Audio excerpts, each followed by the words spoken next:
for after break, we got to talk about who did Jesus think he was. And Mark 2 is very important for that. We ready? We are. Okay. So, critical scholars think he did things, the historical accounts are accurate. And he did things that there were historical circumstances that looked just like this. This, they're not so positive about. Now, Marcus Borg says we can't be sure.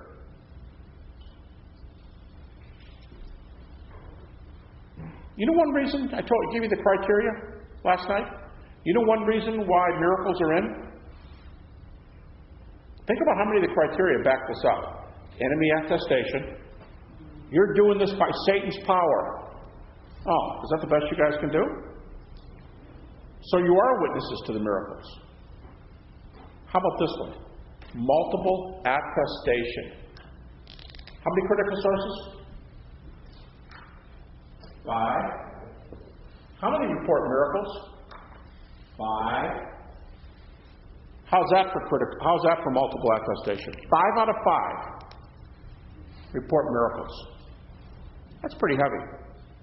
Remember the Jesus Seminar? How many sources did Jesus Seminar say are important? Stacy? 2. 2 out of 5 is good. You got 5 out of 5 on miracles. Okay, well, right after break, go to what did Jesus say about himself, and I have another 5 out of 5 for you. As soon as we start talking about, did Jesus call himself deity? And there's almost no, I'm not talking borderline theology, I'm talking about heavy theology. There's almost no theological truth that's more questioned among critical scholars than this one are. Far more scholars will grant resurrection than will grant the deity of Christ. Pardon? Yeah, how would you divorce them? That's a good point. Okay, well, we got our tape.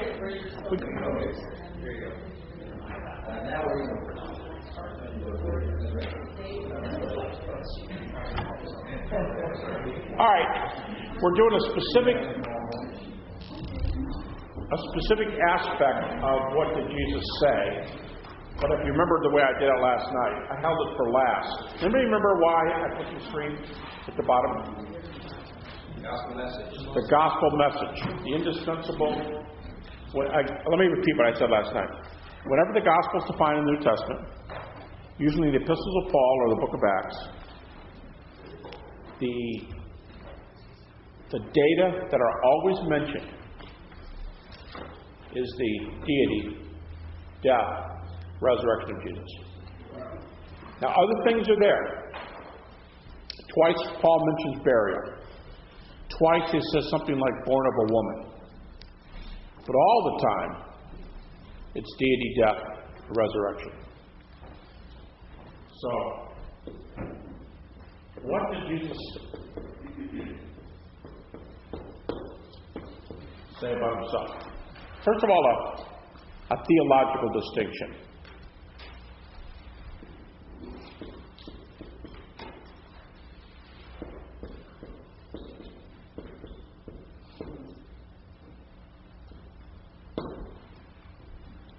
Functional deity or functional Christology, ontological deity or ontological Christology. Now you have to watch you have to make a careful distinction on functional. Functional Christology is mostly associated with, quote, liberal responses. But it is not itself liberal. More about that in a second. Okay, what's functional Christology? Functional Christology is something like this. God is as Jesus does. Functional Christology is Jesus acted in the place of God. Jesus acted in the place of God. Something like that. Jesus acted in the place of God is functional Christology. He acted in God's place.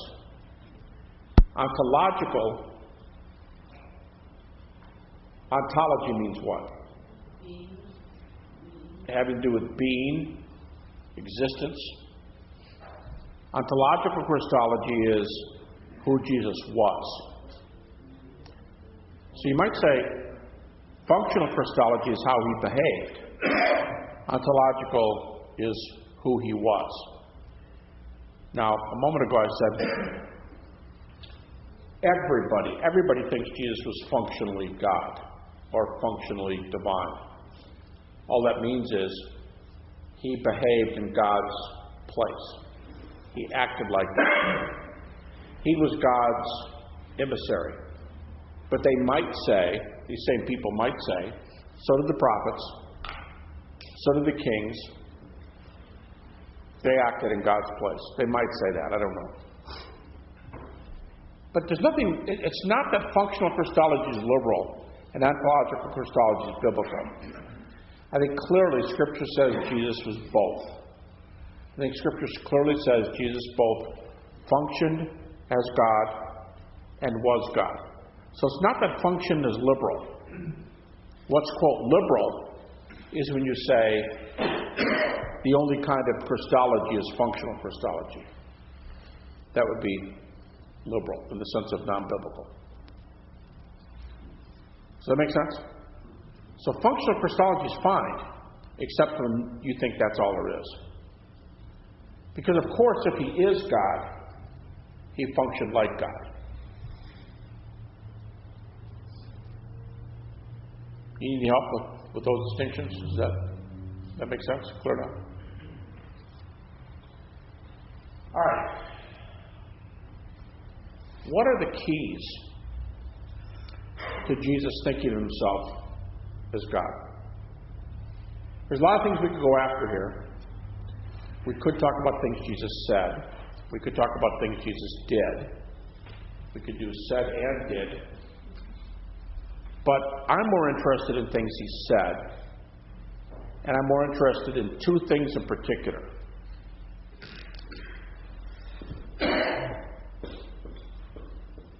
Jesus' use of these two.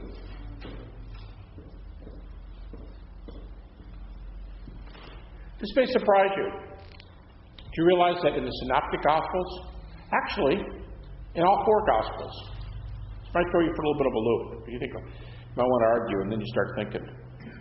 In none of the Gospels does Jesus say, I am God. Doesn't say it. Now, before break, I asked you, here's the point where I can bring the chair over. Ask for your view on this. I already cleared this with Carl. We got this picked up on tape. Yeah. All right. If somebody wanted to hear you evidence the deity of Christ, and this person's an unbeliever, where would you go? In the Gospels. Because we're not arguing so much as he is, as we are, he said he was. John. What text would you want to use? Well, I'd use the opening 14 verses, I guess, of John, talking about, that he was, was created through him, and the connection to that. Genesis would go on to say, what is I am? In response, he says, I am, and he dropped it. And what is I am? Taken back to Exodus, and I am who I am, and the significance of that statement is the able statement. Okay, the Johannine prologue, right? What verse did you like most in the prologue? There's a couple of real heavy ones there. 1:1, of course. Hey, let me give you a little note here. You guys know the JW response to John 1:1, right? Yeah. Do you know that there are 4 Greek constructions that are... Pardon? Oh, I thought you were saying something. Okay. There are 4... He's goofing around. I mean, Dr. Steve? I think he's talking to Dr. House up there. There's 4 passages in the New Testament with the same Greek construction as John 1:1. And every single time the Jehovah's Witnesses translate it with a definite article, except John 1:1.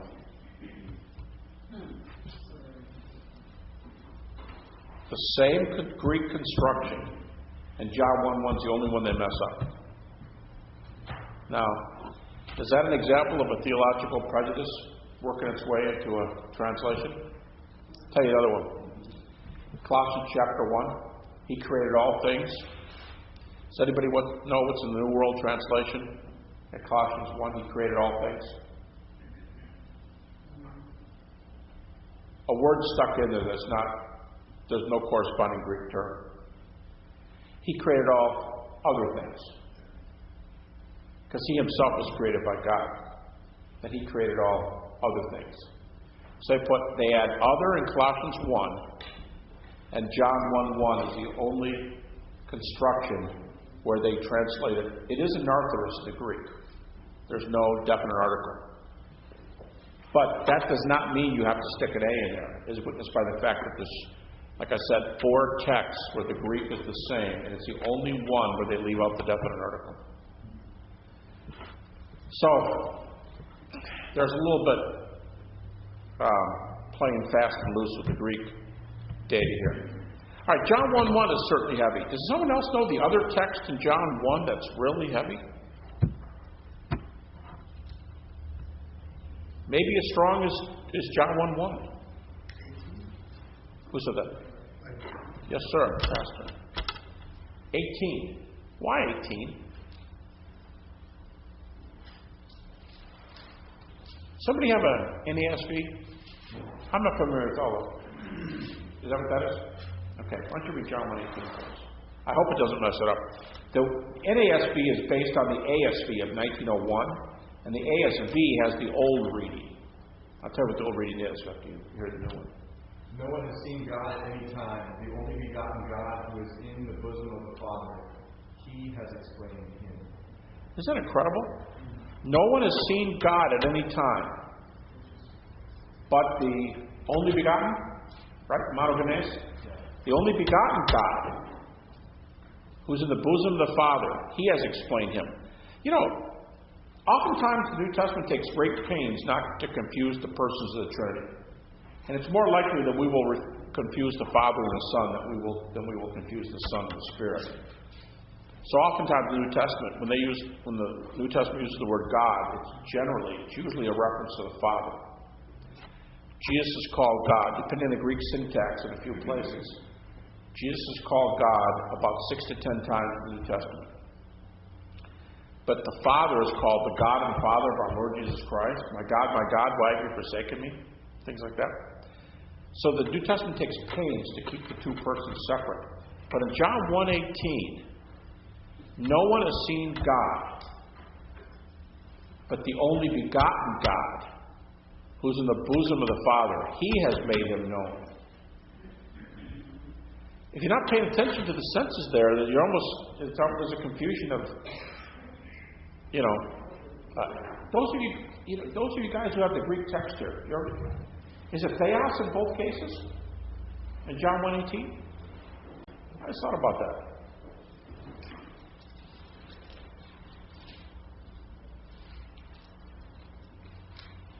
It's theos and theos. How's that? Nobody has seen theos except the only begotten theos, who is in the bosom of the Father. Right? Father? Mm-hmm. The bosom of the Father. He has revealed Him. So, the one who's called God in John 1:1 is called God more clearly in 1:18. Now, there is a textual variant. How strong is the textual? The only begotten Son, right? Is the other reading. Is that what it's called? Yeah. Is it pretty strong? Tradition? Yeah. It's fairly strong. There's some good texts that say only begotten Son, but today the consensus is only begotten God is a much stronger reading. But about 100 years ago, those texts we don't have the ability to. What's the majority text? Oh, the majority text ruling the Son. The Byzantine text. It has more. There's more. Which means it has, because the majority text has a lot more manuscripts. Right.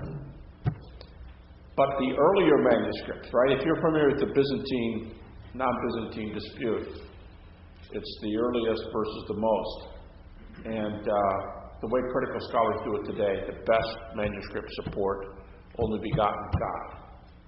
But you can see how we only get only begotten Son. You know how a critic, not a higher critic, but a lower critic will explain that, is that a translator puts Son in there to keep the two persons separate. Whereas the original, it's like the original takes more of a chance at confusing it. But I say, give me the confusion. That confusion is strong theology. Theos and theos. All right. My original question is, what verse would you use? I would not use John 1:1. I'll tell you why. I'll tell you why later. But John 1:1, John 1:18, certainly strong verses. What would you use? How about John 10:30 and following? I and the Father are one. Because the Jews obviously said, for a good work we do not stone you, but for blasphemy, because you, being a man, make yourself God. Okay, the Jews understood him. Why don't you read John 5:18 while you're at it too? 5:18? Yeah, all he says in 5:18, previous to 5:18, he talks about the Father. That's all he says, the Father. And look what happens in 5:18. Therefore the Jews sought all the more to kill him, because he not only broke the Sabbath, but also said that God was his Father, making himself equal with God. How's that? Even calling God your Father was worthy of death. Not just because you crossed the line, we shouldn't talk like that, but because you're making yourself equal to God. It's pretty heavy. By saying Father, we'll see why that is in just a minute. All right, John 10:30. What if somebody said to you, okay, I and the Father are one. But Jesus said that when a man marries a woman, they two shall be one flesh. Is two becoming one always being the same? Now you could say, I think your answer, you could say, well, the Jews took them to mean. That's what I was going to say. That's a good comeback. But just saying, so-and-so and so-and-so are one. We talk about being of one mind. I don't think John 10:30 is bad. But he goes on to explain that in his answer to the Jews. Yeah, but he quotes, I said you are gods from the book of Judges. Right, and then he says, do you say of him whom the Father sanctified and said unto the world, you are blaspheming because I said, I am the Son of God? So and that was him speaking there. Mm-hmm. If I do not do the works of my Father, do not believe me. So, I mean, he seems to be clarifying it, doesn't he? Yeah. Okay, what else would you use? What's your favorite verse? We've got John 1:1, John 1:18, John 10:30. There's another one from John we're missing. John 6:66. John 6. 66 and following. Where Jesus' disciples said, do you want to leave also? Peter says, yeah, what else can we do? You alone have the words of eternal life. But how do we get it? we have come to know that you are the Holy One of God. We've come to know that. That you are the Holy One of God. See, that's functional. You're the Holy One of God, right? I mean, could you have said that of a prophet? I'll bet you if you do a word study, you'd find some real lofty language like that used of kings and prophets. The people I talk to aren't going to do word studies. That's a good point. But you still here's my question. You still want to put your best foot forward, right? You still want to use the best text. How about John? I'm surprised no one's mentioned this one, the one that I might hear. How about John 8:58? You may have been alluding to it, Sean. What is that one? Jesus said to them, most assuredly I say to you, before Abraham was, I am. And then, of course, you think Exodus 3, right? All right. Let's think about the methodology in this course. Let's use something that, if the critical scholars grant it, we get both the critical scholars, lay people, liberal pastors, we get the whole kit and caboodle, right? What if I said to you, there are verses that are better attested on critical grounds. But what if I added, they are at least as strong, if not stronger, than the Johannine verses within the Synoptics? Will that surprise you? You ever studied this? There's a lot of feeling that the Synoptics are weaker. Now, don't take me wrong. I don't mean the Synoptics had a lower view than John does. It's just that if you're aware of the claims, the claim is that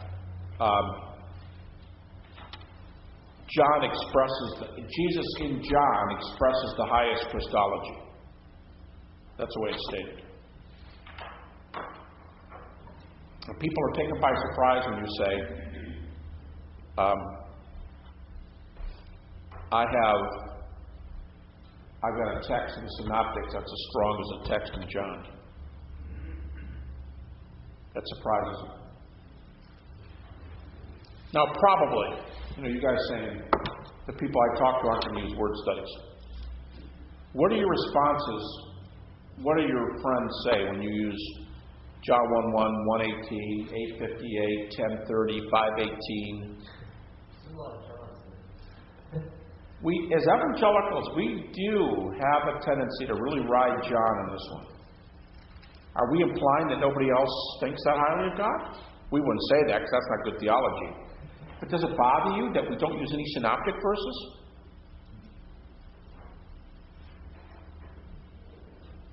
But like I said, what if I told you synoptic verses are held on more critical grounds, and I will argue that at least one passage. If somebody asks me, what's your favorite text to take somebody to for the deity of Christ? It would not be the Gospel of John. I think it's stronger than anything in John. The one thing about John 1, of course, is I want to ask what Jesus thought of himself. So that would rule John 1 out. Right? That's a Johannine prologue, which is great. It's great for a different reason. John 1 is part of the answer to that question I asked you last night. What do we know about Jesus between 30 AD and 50 AD? You guys been thinking about that? We can talk about that. What do we know about Jesus between 30 AD and 50 AD? Carl, can I stop that for just 1 second? I just remembered something. If you guys would excuse me. Very strong text. The only thing is, we're not talking about what Jesus said about himself. But if I were talking about the strongest text in the New Testament, Philippians 2 would be right up there with anything. So we have two questions here. Who was Jesus?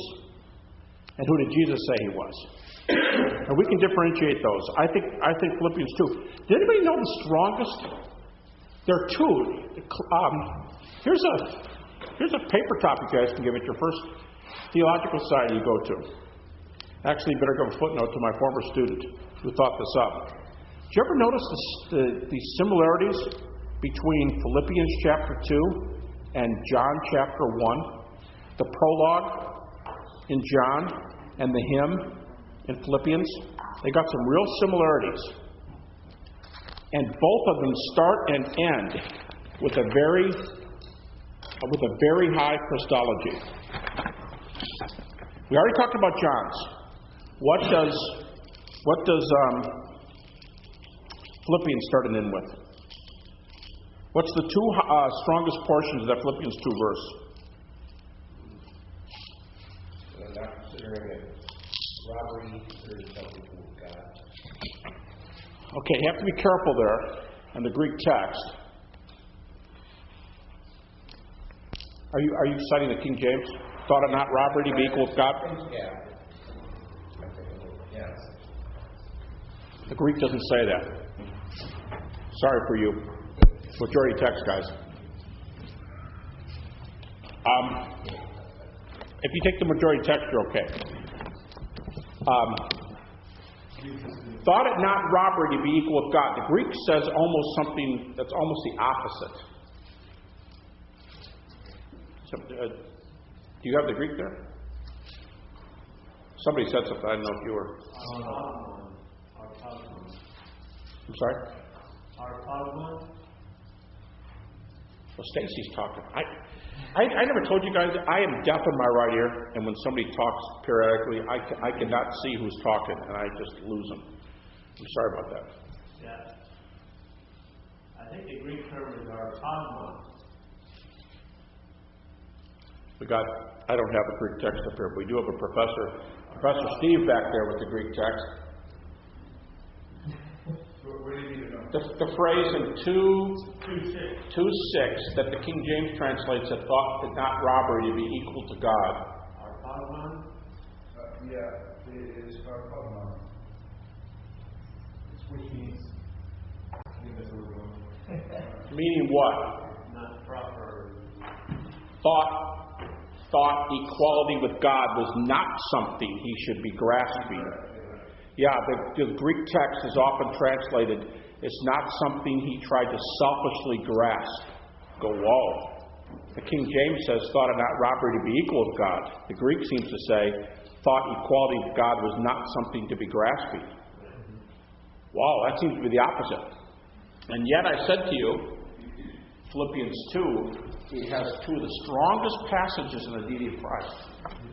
And one of them is 2:6. Who just said that? What phrase? The form. Okay, the morphe of God.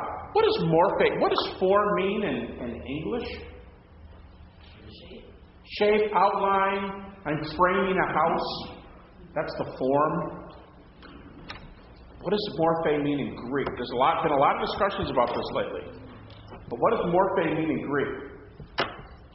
I'll give you a hint, by the way. The very next verse, 2:7, uses morphe again. What is he there? Pardon? Appearance. In the form, outward appearance. But he's the morphe of a what in verse 7? Pardon? Servant. He's the morphe of God in verse 6. He's the morphe of a servant in verse 7. Does anybody know what morphe means in Greek? Don't let your English connotations rule here. When a thing exists or appears according to what it is in itself. What kind of Bible is that? Who made that? Pardon? New King James. But whose comment is it? Probably Wayne House's. It's the Nelson Study Bible. Nelson's Study Bible. Wayne was the editor of the New Testament. Was he? Then I wouldn't believe anything it said. Oh, I'm on tape. I'm sorry. No, seriously, you guys, this is a really neat contrast. 2:6, and someone says he thought equality with God was, he thought he's equal to God. No, that's not what the Greek says. Actually, that note goes on to say the essential nature. That's correct. That is what we said. Okay, you guys see you mean he's right? Yeah. Oh, no. Dr. House is right. Behind me on the board, functional and ontological. Is it fair to say that phrase that you guys just read, is that morphe is an ontological term? Morphe has to do with your being. Morphe has to do with who you are. And here's this verse that says, he thought equality with God was not something he should be grasping after selfishly. I can't use this verse. Wait a minute. Don't throw the baby out with the bathwater. You got morphe of God there. That means although he shared the nature of God, he did not think that this was something to cling to selfishly. And then what does it say in the next verse? He was born as a man. He took on the form of he's the morphe of a servant. Talk about the incarnation here. This is the kenosis passage. In other words, he could have said, not me, boy. I'm not going down there living among those idiots. I'm not taking on a flesh and blood body, have to sleep and eat and everything else. I'm God. But verses say he didn't do that. He took on the morphe. Now, would anybody have a question that morphe of a servant in verse 7 means you're ontologically man? Right? Nobody would hesitate, would they? No liberal would hesitate to say, verse 7 is human nature. Right? Then what does verse 6 mean? God's nature. That's ontology. This is a heavy verse. I'll give you two more reasons for saying it's heavy, but let's get the end of this one. Remember I told you John's prologue, the bookends of John's prologue, John 1:1, Word was God, John 1:18. No one has seen Theos at any time, but the monogenes, the only begotten Theos, who's in the bosom of the Father, he's made him known, right? We just looked at that. Bookends of John 1 to 1:18, John 1 to 18, John 1:1, John 1:18. What's the other bookend of Philippians 2? One is Philippians 2:6, Morphe of God. What's the other bookend? Christ is Lord of the glory of the Father. Pardon? Christ is Lord of the glory of the Father. What verse are you in? 11. Why don't you read the whole verse 11? And that every tongue will confess that Jesus Christ is Lord to the glory of God the Father. Now this is functional. So it shouldn't be quite as strong. Do you guys remember the split on the board? Functional, ontological? This is like he's behaving as God because people are worshiping him. Well, by the way, worship, you're getting really close to ontology. But he's there, but there's something about, there's two things in 11 that are really, really striking, besides the fact that they're worshiping him. They're worshiping him. That's very, you could argue that's functional, but you're getting really close to ontological here. Secondly, you look at the two verses in Isaiah, you guys probably have the cross-reference in your Bible. By the way, do you know why I'm not reading from my Bible? Was Dr. House teasing me that the NIV is illegal on this campus? I brought the NIV. It's just nowhere near. It's not a good translation by a mile. But he probably calls it a paraphrase or something, right? Yeah, so you notice, if I don't know the verse you guys call out, so far I've been doing pretty well knowing your verses. But if I don't, man, I dare not one. I don't want to be burnt at the stake or something here. We'll call that house's law. You know, if you go over to somebody's house, it's always house rules, right? Okay. Those of you who have a house reference. Those of you who have a cross reference in Philippians 1:11, the cross reference is in Isaiah. Every knee will bow, every tongue confess. 45, 43. 45. 43 is attributed to whom?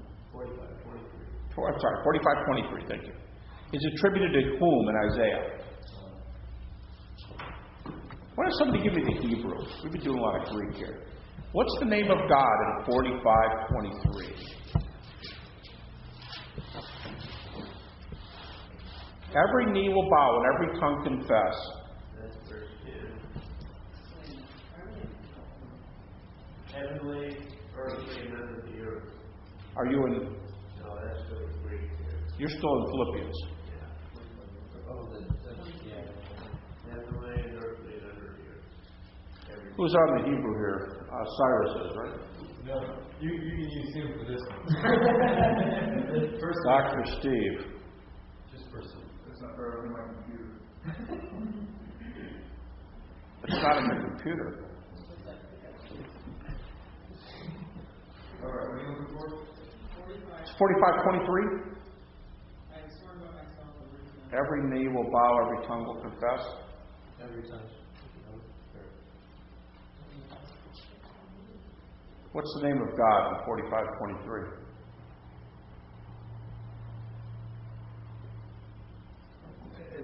It's in verse 22. There's one, for I am God, and there is no other. But in this translation, there's no name there in 23. That to me, every knee will bow. So to me, What verse? that's still 23. Okay, so I am God. That's in 22. That looks like it's probably already. Okay. At least what you need. So verse 22 then, what's the name for God? It looks like Hail. Is it Elohim? It's just L. El? Just Hail. Yep. Okay. In Isaiah 45, we're plainly talking about, if we just read Isaiah 45 and never read Philippians, you'd say it was talking about what person? The Father, wouldn't you? Would you? Does somebody have the cross-reference? Isaiah also says, my glory I will not share with another. That's also Isaiah. I'm sorry I don't recall that reference off the top of my head, but 45:22 and 23, this is the God of the universe. I will not share my glory with another. At Philippians chapter 2, the same verse is attributed to the Son, 2:11, who's in the morphe of God, 2:6.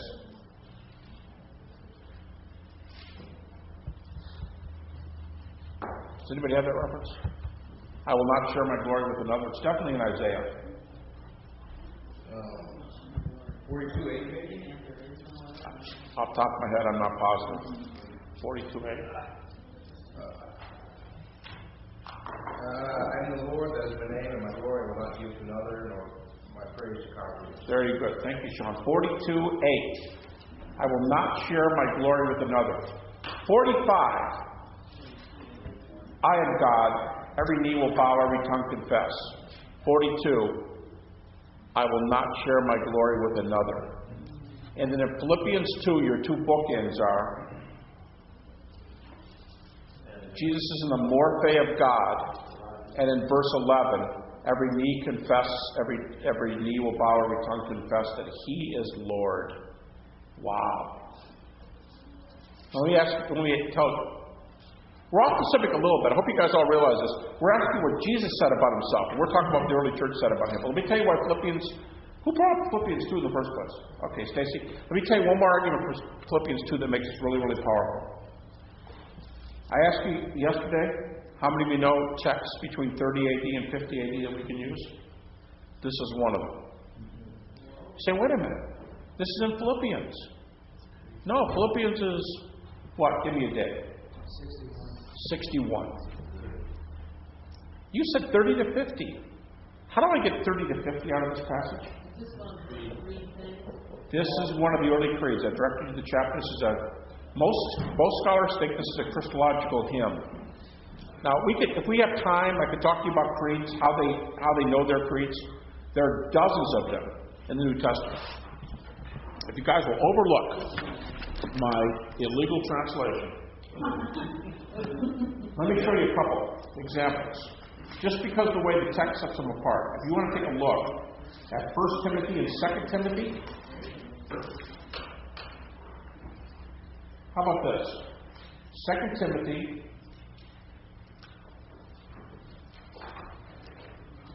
chapter 2. Here is a trustworthy saying. 2 Timothy 2:11. Now look at the cadence and how this reads. If we die with Him, we will also live with Him. If we endure, we will also reign with Him. If we disown Him, He will disown us. If we are faithless, He will remain faithful. He cannot disown Himself. Here's one more. 1 Timothy 3:16. Beyond all question, the mystery of godliness is great. He appeared in a body, was vindicated by the Spirit, was seen by angels, was preached among the nations, was believed out of the world, taken up in glory. Look at the way the NIV says it. Maybe your translation does this too. I'm upside down. See how it sets aside? Yes, like a little poem. Oh, it's in the Greek too. Excellent. Okay, this is 1 Timothy 3. And it's, well, I'm going to give you all three examples. And here's your Greek. See how it's set apart? Those are early creeds. The New Testament's full of them. Here's the English. Let me tell you real fast. You guys know how you know when you come to a creed? Critics are a lot better than this than we are. Did I get the wrong? Sorry. I really started that one, didn't I? It's Stacy. Guys, here's the reason I think evangelicals don't do this. With an evangelical, their view is, especially with inerrantists, the whole text is true.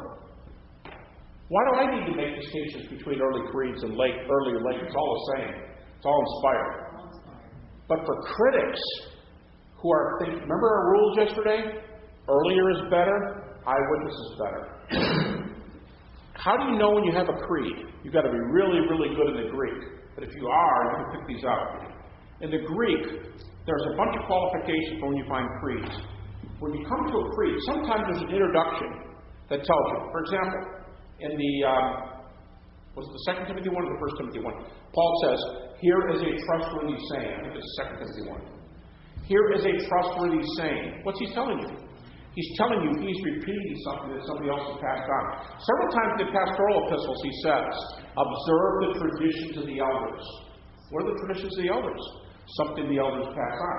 How about these two texts of 1 Corinthians 11 and 1 Corinthians 15? 1 Corinthians 11, 23. You know the two passages really, really well. I delivered unto you that which I also received from the Lord, how that Jesus the same night he was betrayed took bread and blessed and gave thanks, saying. Do you know how early that passage is? Ulrich Wilkins, New Testament scholar, says that text goes back to Jesus himself. Whoa. It's 1 Corinthians. When's 1 Corinthians written? 55, 54, 56. Right there in the mid-50s. But Ulrich Wilkins, German New Testament scholar, says that goes back to Jesus himself. Here's another one. 1 Corinthians 15:3. Starts out the same way. I delivered unto you that which I also received. If you believe in inerrancy, you know there's creeds. Why? Paul tells you that. What's he saying? I passed on to you what was given to me. Let's paraphrase that. I gave you what I was given. And that Paul did in Philippians chapter 2. That's Be of this mind that was also in Christ. right. By the way, is Philippians 2 set off? Yeah. It is in the Greek text. It's set up not in the EBS, but in the Vesical Latin. Okay. So there's a lot of texts that date from the 30s to the 50s. In the book of Acts, there are a number of early texts like this in the following chapters. I'll look at a little different color. Acts 1. These are chapters 1 through 5, 10, 13, 17. So those are the key chapters in Acts where there are a number of little creeds, a number of little preachings. And you know how you know them? They're usually short, unevolved text. What do we mean by unevolved text?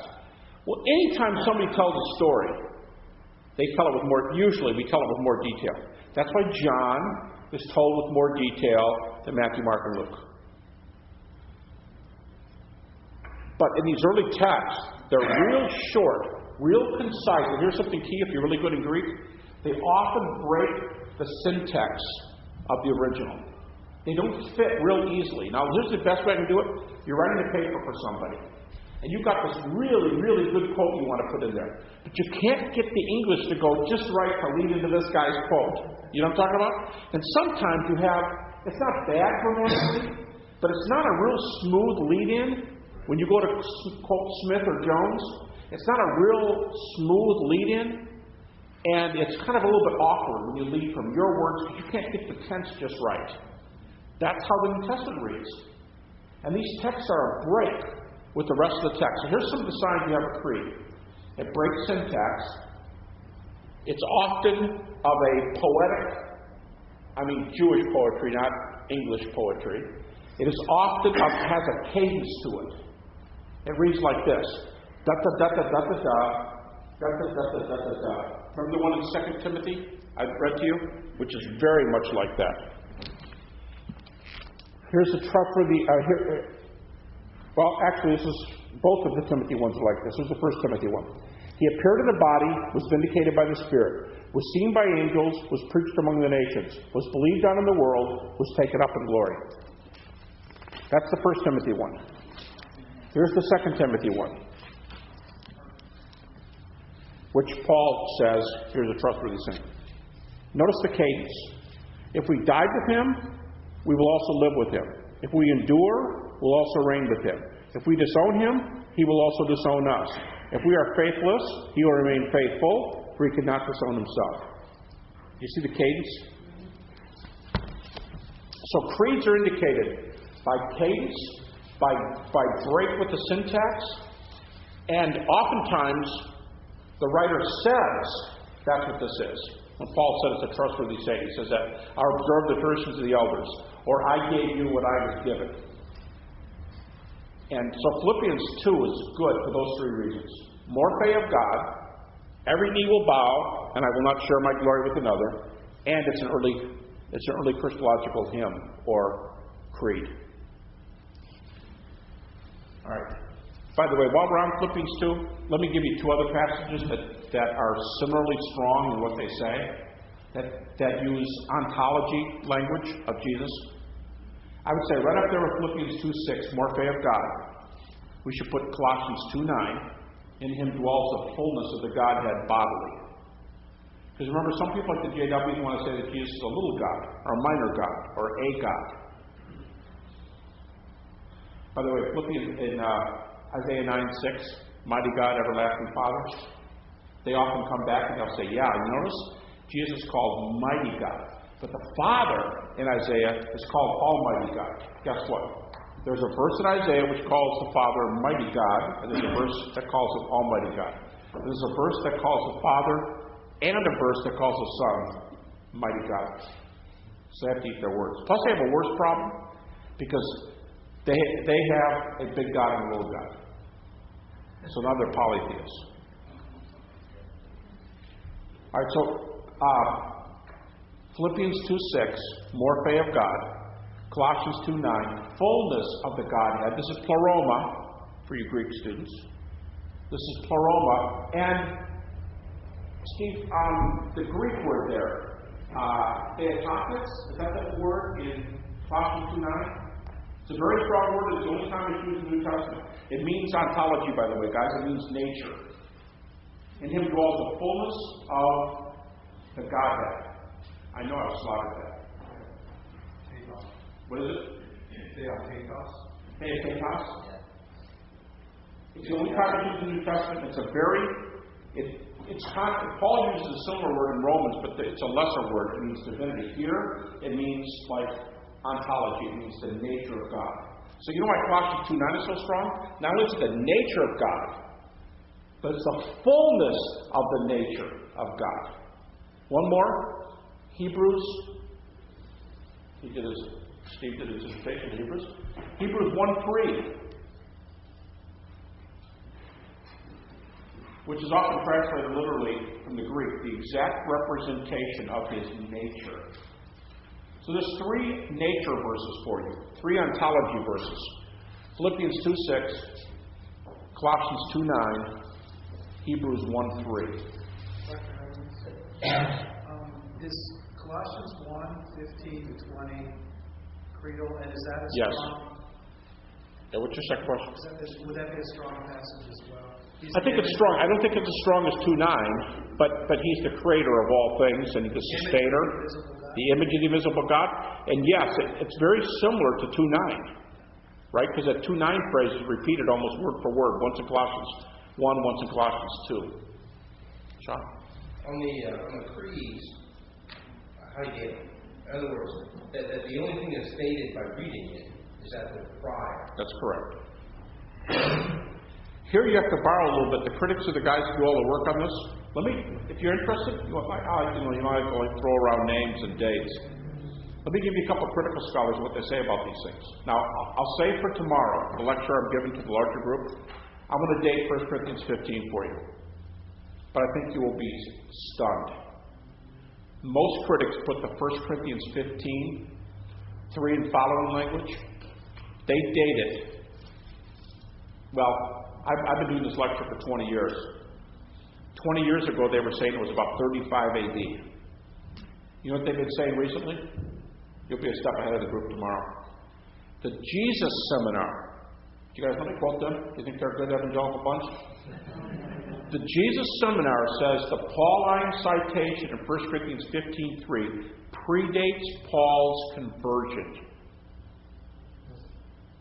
Now, let's just get some, we don't know the exact dates, but it's not important what the exact date is. The important thing is how far after that date it is. Now, let's just say, tomorrow I will use 30 AD as ground zero. 30 AD is the good round figure for the death of Jesus. Most critics say that Paul was converted about +2. If he dies at 33 AD, then it's 35. If he dies in 32, it's 32-4. You know what I mean? It's the plus minus I'm interested in, not what the date is. But Paul becomes a Christian about 2 years after the cross. And the Jesus Seminar says the material that Paul is citing in 1 Corinthians 15 predates his conversion. I'll tell you tomorrow how they get that conclusion. It is probably the most exciting single conclusion in New Testament scholarship, I think, if you're doing this stuff right here. If you're doing the gospel, it is the most exciting passage. But critics, you know what James D.G. Dunn of Durham? Well, I just dialogued with him at AARSBL just a few months ago. Just before we dialogued, he was called the most influential theologian in the world today. Now, I'm not sure he is, but he's probably in the top, what would you say, Steve? Top 5 for sure? Top 5 theologians in the world? Jimmy Dunn? Do you know when Dunn dates this creed? Now, he's more conservative than Jesus Seminar, so the Jesus Seminar will carry more weight when you give a conclusion like that. You know when Dunn says this material came together in 1 Corinthians 15? Within months of the cross. Does that affect you guys like it affects me? That is stunning. We have some material from 30 AD? Yes, we do. 1 Corinthians 15, 3 and following. And Ulrich Wilkins says the same thing of 1 Corinthians 11, the communion passage, which Paul adds the words, I delivered unto you that which also received from the Lord. He does not say that 1 Corinthians 15. That's a stunning phrase in itself. What do you think about that? Paul received this material before he didn't receive it. This material dates from before Paul's own conversion, says the Jesus Seminar. James Dunn says, it was formalized. It takes a while to formalize things. It was formalized into a creedal context within months of the cross, says Jimmy Dunn. Formalized within months of the cross. This is just stunning to me. I don't care for people who believe in inerrancy or don't believe in inerrancy. You can believe in inerrancy, but the closest we get is back to about 50 AD, maybe, with 1 Corinthians or something. By the way, the date on James is starting to move back a little bit right now. I was just told recently by Craig Evans, one of the top New Testament scholars in the world, that a lot of guys are starting to put James back at about, you say, well, a lot of people have done this. Yeah, evangelicals. Now the critical crowd, they're starting to put James back at about 47, 48 AD. But James is about as early as it gets. 1 Thessalonians is about as early as it gets. That's at 50. What do you think about 1 Corinthians 15 being from 30 AD? And what's the two top critical rules? Early is better, eyewitness is better. I'm going to argue tomorrow that this material dates from about 30 AD and it came from eyewitnesses. You say, where did Paul get this stuff? From eyewitnesses. How do you get that? I'll give you the argument in the morning. But this argument has been taken by a generation of critics. In fact, there are major critical scholars who say this material from Paul cannot be later than 36 to 38 AD. And you know how many, if you read critical scholars, I'll tell you the guys from the last generation, the guys who put this on the map. I'll tell you some of the guys who say it's in the first 6 to 8 years. C.H. Dodd, Cambridge. Wolfhart Pannenberg. A.M. Hunter of Aberdeen. Get this. Gerrit Ludemann. You guys know that name? Gerrit Ludemann. Atheistic German New Testament scholar. Shouldn't we all be? Atheistic German New Testament scholar. He says this material dates from 2 to 3 years after the cross. Now tell me something. What does it take how much evidence does it take for an atheistic New Testament scholar to say that this dates from that early? By the way, I understand he gave a lecture to the Jesus Seminar and told them to grow up and be more liberal than they are. They're too conservative. And since then, Ludemann has become a member of the group. I believe he's now a Jesus Seminar guy. But he says, Ludemann, 2 to 3 years. Jesus Seminar, before Paul's conversion. Jimmy Dunn, within months of the cross. Now, this is just the Pauline stuff. The Acts Creeds. Gerald O'Collins, the prominent Catholic New Testament scholar. Gerald O'Collins says that the Acts Creeds date from the 30s AD. Remember I said yesterday, we have a dozen or more examples that go back to the 30s? The most prominent examples are 1 Corinthians 11, 1 Corinthians 15, Philippians 2, these Acts passages, And let me go back to the question, the statement that was made earlier, Sean made as we started this. What about the Johannine prologue? The Johannine prologue is one of these creedal passages. It may not be as early because John is so late, 95. It could still be a creed to be 70. But I don't know. I don't know how to date John 1. I don't know anybody who does claim you can date it. But the ones that people claim you can date are the ones in Acts 1 through 5, 10, 13, and 17, and 1 Corinthians 11, 1 Corinthians 15, Philippians 2. And there's some high Christology here. Now, I kind of wished I hadn't jumped in with both feet when you guys brought up Philippians 2. But I want to make a statement to you that you may find equally startling to my saying this all goes back to 30. Do you know how critical scholars always do this stuff? I'll be using this timeline tomorrow. Here's 30 AD. Here's Paul's conversion, about 32. Here's 1 Thessalonians. Oh my God, I'm going to drive you nuts. I'm going to do this. I'll try to walk slowly here. All right. Here's Thessalonians about 50. Here's 1 Corinthians at about 55. Here's Philippians at about 61. Here's our little timeline. Critics usually do this number. And what's the earliest gospel?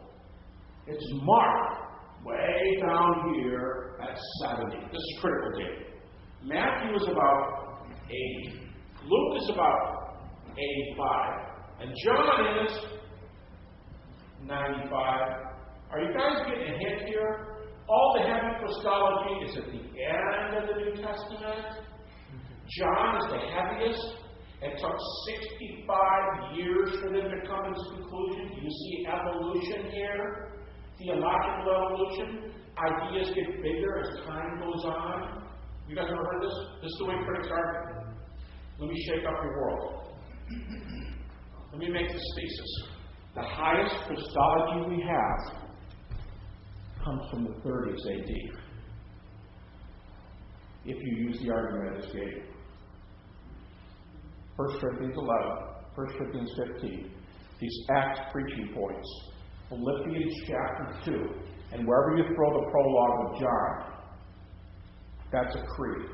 What's the heaviest Christology in John? It's the prologue. It's not the rest of the gospel at 95, it's that prologue with the bookend verses of 1 and 18. In Philippians 2 with the bookend verses of 6 and 11. You guys all with me? The heaviest Christology is back here. Morphe of God. Every knee will bow. And by the way, I won't share my glory with anybody else. That's heavy stuff. That's from way back here. It totally blows up their theological evolution argument. The stories got bigger and bigger the more it was told. Because you know why? It shows that Jesus was believed to be God from the very beginning.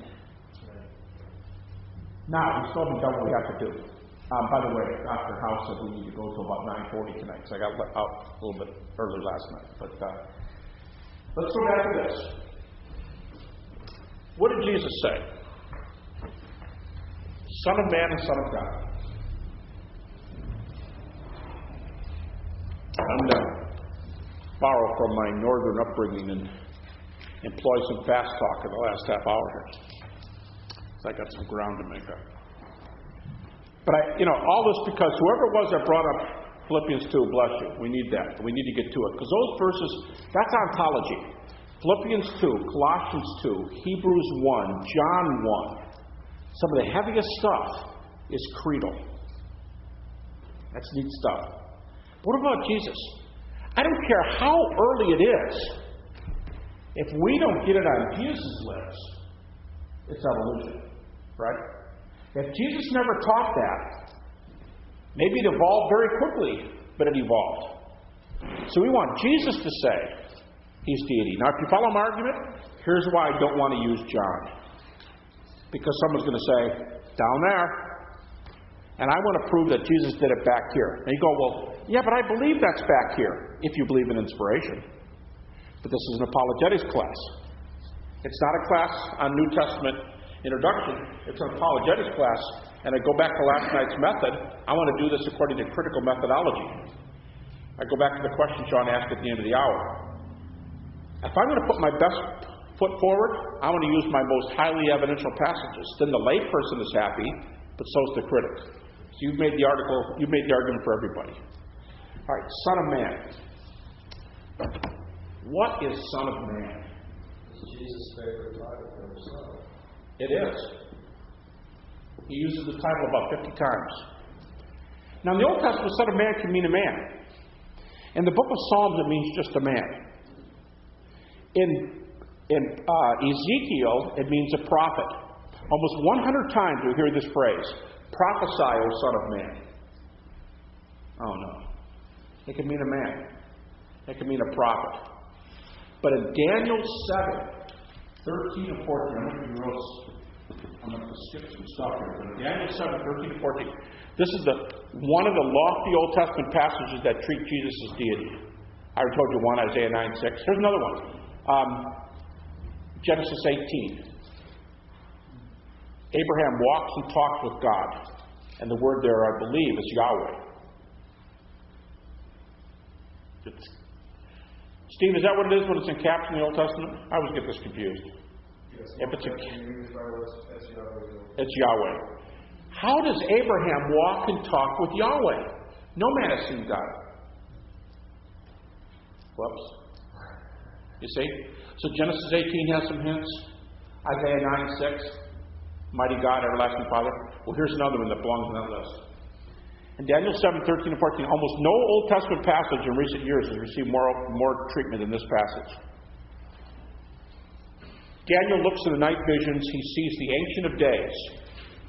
And one comes from the Ancient of Days, who is it's an arthrus, I believe. It is a Son of Man. He comes from the Ancient of Days. Not to be confused with the Ancient of Days, because the Ancient of Days and a Son of Man are in the same context. He comes to earth, he sets up God's kingdom. Oh, hey, Steve, I got a word study for you. Some translations in Daniel 7, 13 and 14 say the Son of Man is worshipped. Most translations do not translate it that way. But maybe you can give me the Greek, maybe you can give me the Hebrew word there in Daniel 7, 14. A friend of mine did a study on this. You're probably in the Aramaic section there, so you're really going to test me then. I don't think it's Aramaic. Am I right? No, well, I'm working on finding it here. Let me say that to you. Yeah, okay. Take your time. I think. Oh, wait a minute. Let me get this straight. I hope it's not the Septuagint I'm citing. It may be the Septuagint, but I can check it out when I get home.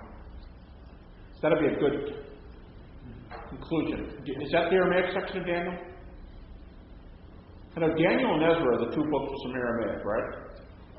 Yeah, I think this is the Aramaic section. I'm just trying to skim through and see. I believe it is. Yeah. Nobody has the Septuagint or, I'll tell you what. Here's my question. Some translations say the Son of Man is worshipped. Yours does? That's the Wayne House expanded translation? No, I'm an heathen. I have an NIV. The NIV says he's worshipped. You're correct. Most translations do not have he's worshipped. But the Greek term there, I believe, it's okay. Steve, if this is the Aramaic, it's not the Aramaic I'm after. It's the Greek, it's Septuagint. The Septuagint Greek uses a term there, and I wanted to know, or my friend wanted to know, why some translations say he's worshipped and some translations say he's served.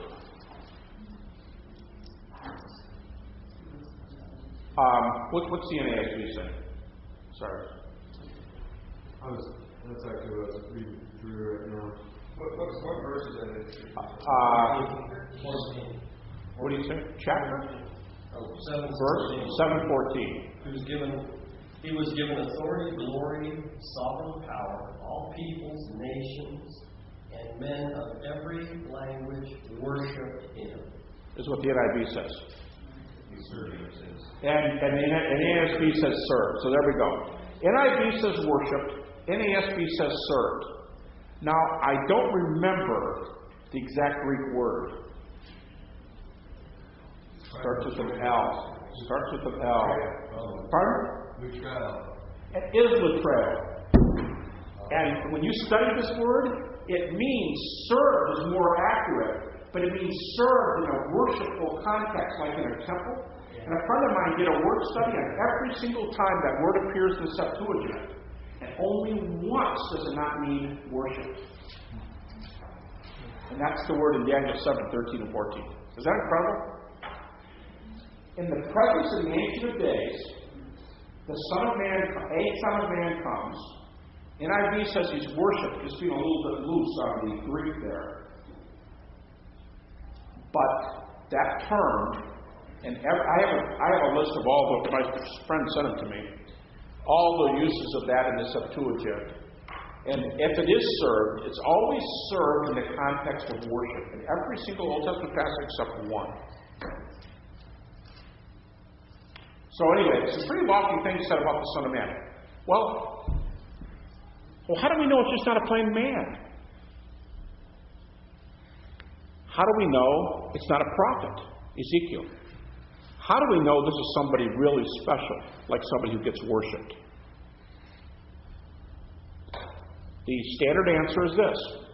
Let Jesus tell you which one he means. And Jesus uses the phrase Son of Man in three senses. Once, he uses it as like a third-person reference to himself. But it's not saying anything. You know how Robert Dole was running for president? He was blamed with using... Remember that little discussion? Pardon? Bob Dole does this. Bob Dole does this. He's talking about himself. Okay. Son of Man is used like that. Secondly, death and resurrection predictions. That's the second way Jesus uses Son of Man. But the loftiest way are the eschatological references. And this is where lightning's going from the east to the west, so shall coming the Son of Man be. He judges the world, that context. That's the third use of Son of Man. Twice, Jesus paraphrases Daniel 7:13 and 14. So we know the most influential. How does he use it? A mere man, a prophet, or the Son of God? A man, a prophet, or this lofty Son of Man from Daniel 7. He cites the Daniel 7 context twice. I'm going to tell you the key one in just a moment. You know why critics don't gainsay this argument? Why critics don't go after this? Why critics accept this argument? I'll give you two critical arguments for it. Two of our criteria from last night. Discontinuity. One is discontinuity. What's the other one going to be? Two huge reasons to know that Jesus did use this phrase of himself. Coherence. Yes. Pardon? Well, you might be able to argue coherence, but there's another stunning. One is discontinuity. Well, that's stunning. I'll just tell you in a minute. It's multiple attestation. Out of 5, remember I told you one more after break? 5 out of 5 call Jesus Son of Man. That is impressive. Remember the Jesus seminar? 2 out of 5? Son of Man? 5 out of 5. Discontinuity. Remember I used this example last night, didn't I? Yeah, I told you, remember when I get here and I want to spell it all out again? You say, Son of Man, surely that's the New Testament Monday morning quarterbacking this phrase onto Jesus' mouth. That's what the early church did, right? They put phrases back in Jesus' mouth from later. That's the liberal evolution view. No, that doesn't work. Why? Because if they're making this phrase up and putting it on Jesus' lips, it's either going to be in Jewish thought. Well, Son of Man is all over Jewish thought. This never applied to Jesus. Well, but if it's the church's favorite phrase for Jesus, you're going to find in the epistles. 0 times. It's not mentioned a single time in the epistles. So if it didn't come from the Jews and it didn't come from the church, bingo. Jesus used it himself. And in 5 sources, it's used in all 5. You know, Dr. House wasn't here for the lecture last night. I wonder if he was thinking, sitting back there, if he was listening, when I said there are 5 sources for the Gospels. I wonder if he's thinking, 5? What's this guest professor doing? Counting Thomas or something? 5 out of 5, and by discontinuity, does not come from Jewish sources, does not come from Greek sources.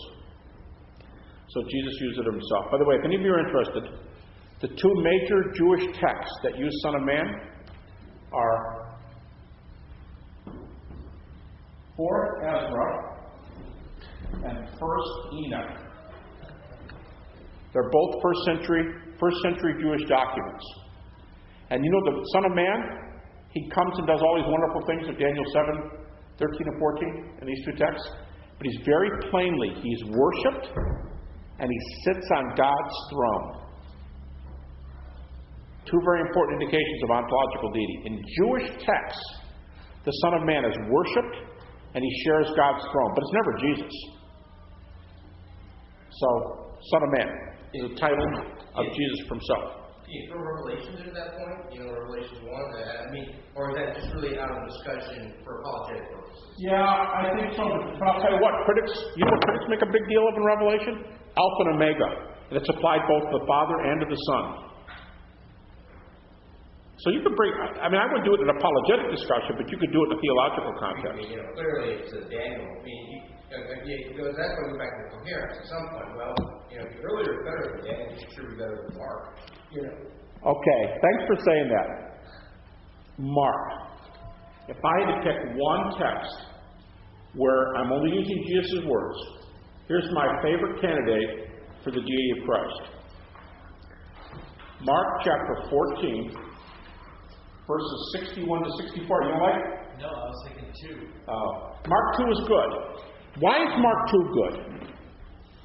Because he forgives sins. He calls himself the Son of Man, and he says, so that you know that the Son of Man has power on earth to forgive sins, I say to you, arise, take up your bed and walk. He forgives sins in Mark 2 as the Son of Man. Now the Son of Man can forgive sin. What do the Jews say? It's sort of like John 5 and John 10, where he says something, the Jews go, that's blasphemy. But now it's in Mark. And they say, you can't forgive sins, that's blasphemy. And Jesus says, so you know that I can do it. I say, arise, take up your bed and walk. But to me, by far, the heaviest passage on the deity of Christ in the Gospels, Mark 14, 61 to 64. Mel Gibson did a great job with this in The Passion. But Jesus is standing before the high priest. And if you remember the story, they had witnesses come before Christ, and the testimony wasn't really sticking. They couldn't really nail him with anything. And finally, you almost get the idea this high priest thinks, hey, I'm the man, right? I'm the leader of these people. Nobody else has been able to nail this guy. I'm going to nail him. So he says to Jesus, are you the Christ, the Son of the Blessed One? What a loaded question. Are you the Messiah, the Son of God? By the way, why do we know this is an original question? One reason? He calls him Blessed One instead of God. That's one of those criteria. Are you the Christ, the Son of the Blessed One? And Jesus says, what? Ego eimi. Now, in John 8:58, before Abraham was ego eimi, but you got to stop and think, before Abraham was you, this is much more direct than before Abraham was I am. Are you the Christ, the Son of God? Ego eimi. Whoa. I mean, you can't get any more direct than that. But Jesus isn't going to let a good thing go. He's going to expand on it a little bit. And you will see the Son of Man sitting on the right hand of the Mighty One and coming on the clouds of heaven. The high priest tore his clothes. Why do we need any more witnesses? You've heard the blasphemy. What do you think? Okay, 4 things are going on here. A question. Are you the Christ, the Son of the Blessed One? Answer. Ego eimi. Next comment. Seems innocuous. You will see the Son of Man sitting on the right hand of God and coming on the clouds of heaven. Why don't we take the second one first? Coming on the clouds. This phrase occurs several times in the Old Testament. It is always and only a reference to God. Only God comes on the clouds. But that's that first phrase that really does it. Even, according to most scholars today, even heavier than the ego eimi is the "you will see the Son of Man sitting on the right hand of God. Who do you think you are?" You know what those words mean? You'll see him sitting on the right hand of God. Jesus is saying, I am co-regent. Those are chilling words. I am co-regent. I share his throne. Fourth thing, the high priest tears his clothes. Formal declaration of blasphemy. Tears his clothes. You've heard it. What do you think? He's guilty of blasphemy, isn't he? Let me download this. I think the way, if it was us talking today, here's what the high priest is doing. He says, all you witnesses can go home. Remember that? Nobody can nail Jesus. He sends his guys out there. They come back with a tail between his legs. Jesus wins every argument. High priest goes, I'm the scholar around here. I'm going to take care of this myself. I just want to know one thing. Are you the Christ, the Son of the Blessed One? Ego eimi. And henceforth you'll see the Son of Man seated on the right hand of power. Notice again, doesn't say on the right hand of God. Doesn't say right hand of God. Seated on the right hand of the Mighty One. That's the kind of stuff critics look for. And coming on the clouds, he tears his garments. To me, here's what the high priest is saying. When he tears his garments, here's downloading that language today. The high priest is going like this.